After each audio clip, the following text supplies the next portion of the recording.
ආයිබෝවන් අපි අද රස නිවසින් කංකුන් සුදුලුණු ඩෙවල් එකක් හදමු.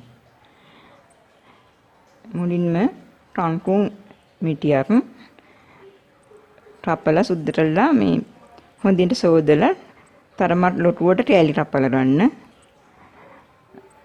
සෝයා සෝස් මේස හැඳි දෙකක්, තක්කලි සෝස් මේස හැඳි දෙකක්, පොඩියට රපාගත්ත බොම්බයි ලුණු ගෙඩියක්, අව මිරිස් තරල් දෙකක්, මාළු මිරිස් තරල් දෙකක්, සුදු ලුණු බිට් 5-6ක් පමණ සුද්ධ කරලා දෙකට කපලා ගන්න.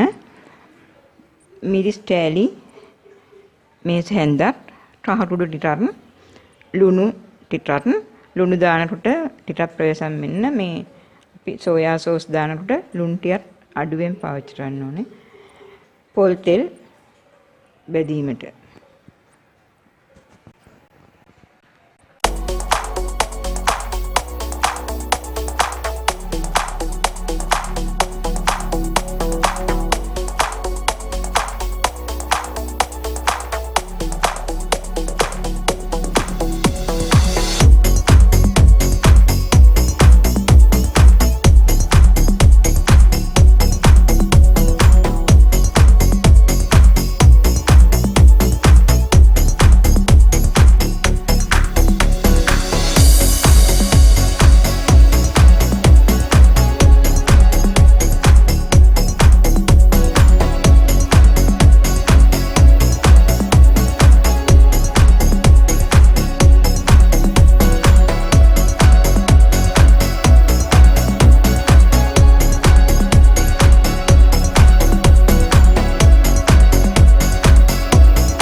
රස නිවසින් හැදූ කංකුන් සුදුලූණු දෙවල් එක.